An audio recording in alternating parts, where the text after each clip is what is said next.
Good morning, students.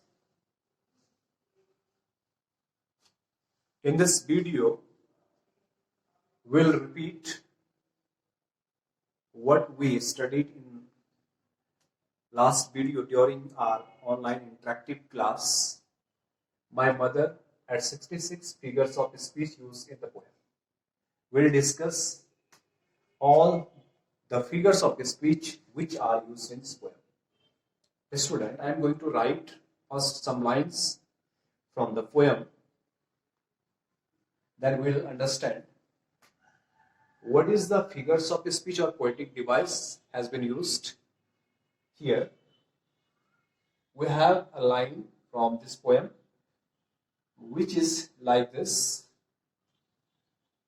her face a saint like that of a corpse. Another line, as pale or pale as a late winter's moon.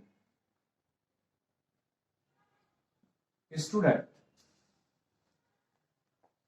if we talk about the poetic device which is used here, which is applied here, जो यहां पर apply किया गया है poetic device यानी figure of speech, अगर हम इसके बारे में चर्चा करेंगे तो दोनों लाइन में एक ही है, इसलिए मैंने दोनों लाइन को एक साथ लिख दिया है और आई होप आप लोगों को समझ में आ गया होगा. The figure of speech simile has been applied here. Figure of speech simile का यहाँ पे प्रयोग किया गया है और हम इसको जाने कि how we are saying that कि फिगर ऑफ स्पीच सिंबली है, मेटाफर नहीं है, क्योंकि हमने आप लोगों से कहा था in this figure of speech we compare to different kind of object. अलग अलग प्रकार की चीजों को हम क्या करते हैं, कंपेयर करते हैं यूजिंग वर्ड्स. कौन से वर्ड्स को यूज करते हुए? लाइक और एज. डिफरेंट टाइप के थिंग्स को कंपेयर करते हैं, दो अनलाइक वस्तुओं का जो है या चीजों का क्या करते हैं, तुलना. तो यहां पर देखेंगे फेस की तुलना जो है किससे किया गया है? कॉप्स से. कॉप्स क्या होता है? Dead body. तो दोनों जो है डिफरेंट चीज है और दोनों में समानता क्या है कि दोनों में समानता ये है कि मुरझाया हुआ है, चेहरा क्या है? मुरझाया हुआ है लाश की तरह. और यहां पे एस का प्रयोग करते चंद्रमा से किया गया है उसके चेहरे का. ठीक है. अगेन यहां पर देखेंगे हर फेस ही है पेल एज लेट विंटर्स मून. तो इससे पहले फेस ही को जो है बताया गया, तो यहाँ पे क्या है? सिमिली. स्टूडेंट ये क्लियर हो गया. और another figure of speech number second which is applied here in this poem, that is metaphor. वो मेटाफर जो है प्रयोग किया गया, वो कहां पर है? यहां देखेंगे आप लोग एक लाइन यहां पे हमारे पास पोएम किया है, merry children spilling out of their homes. यहां पे देखेंगे आप लोग merry children spilling out of their और आगे है आपका होम्स. ठीक है स्टूडेंट्स. तो मैंने यहां पे कहा, यहां पे क्या मेटाफर है. कैसे मेटाफर है?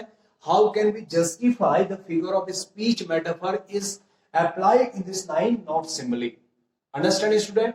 इन simile we compare to different kind of things using the words as or like, and in metaphor we don't use such words, I mean as or like, but we treat two different kind of thing as they are alike without using these words.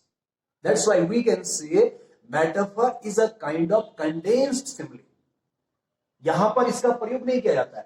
यहां पे देखेंगे आप लोग merry children, children को जो है बताया गया स्प्लिंग आउट ऑफ देयर होम्स. अब आप लोग देखेंगे जो आपका क्या है स्टूडेंट,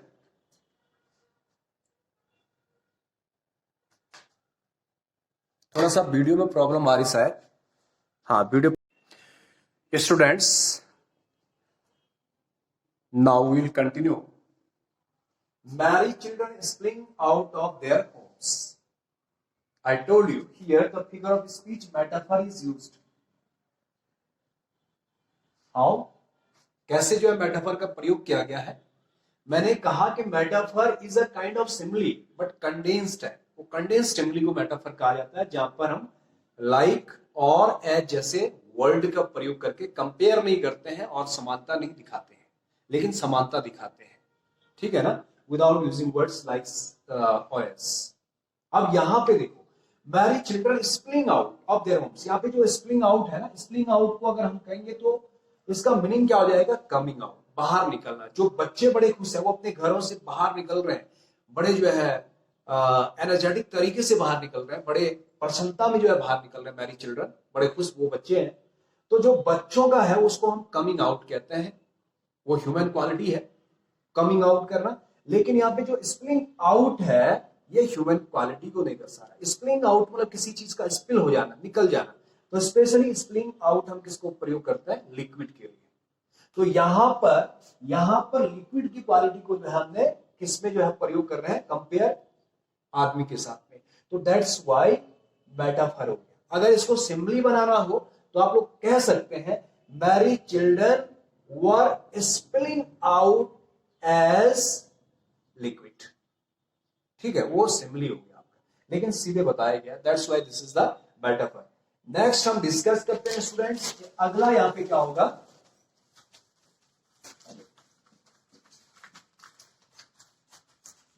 अगला देखेंगे, इसमें जो है पर्सोनिफिकेशन का प्रयोग हुआ है।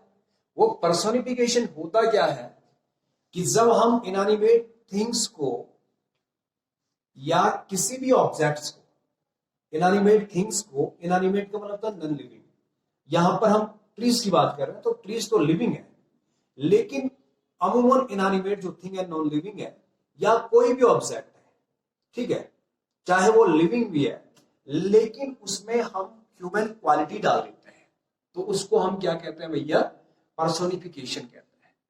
यहां पर देखेंगे आप लोग, यहां एक लाइन देखेंगे आप लोग, young trees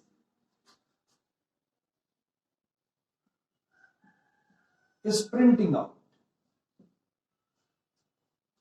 young trees sprinting, ये आपका आई है, SPRINTI, स्प्रिंटिंग।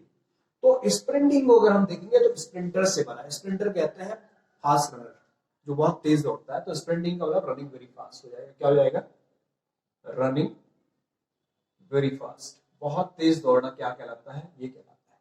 तो यहां मैंने कहा था कि जो ऑब्जेक्ट्स होते हैं उनमें हम क्या डालते हैं, ह्यूमन क्वालिटी डालते हैं, ह्यूमन क्वालिटी को हम उसमें डाल देते हैं। तो यहां पर क्या दिख रहा है आपको, पेड़ पौधे क्या होते हैं, वो स्थिर होते हैं, दे आर स्टेबल, वो एक जगह पे रहते हैं, वो भागते नहीं है, हालांकि वो लिविंग है लेकिन भागते नहीं है, ठीक है ना। तो यहां पर एक ह्यूमन क्वालिटीज को डाल दिया गया है। यंग ट्रीज स्प्रिंटिंग, पेड़ पौधे बड़ी तेजी से भाग रहे हैं। तो that's why here we can say the figure of speech personification has been applied और यूज्ड। यहां पर इसका प्रयोग किया गया है। Is it clear? Okay student, क्या ये क्लियर है? तो मुझे लग रहा है कि क्लियर है। यहाँ पर ह्यूमन क्वालिटी को हमने पेड़ पौधों में डाल दिया है। नेक्स्ट देखेंगे हम, लास्ट लाइन में देखेंगे आप लोग, एक फिगर ऑफ स्पीच आता है, रेपिटेशन। इसका प्रयोग किया गया है और वो कैसे हुआ है, ऑल आई डिड